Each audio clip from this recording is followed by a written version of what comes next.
Now let me tell you a short story. There was a big elephant and a tiny ant. They got married and had a child. The child was an ant. Now ant is son of God. Is this possible? No.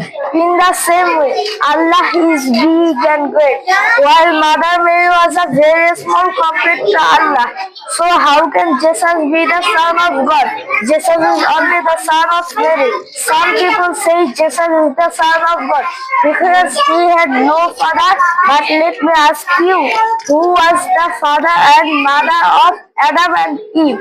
He had no father or mother.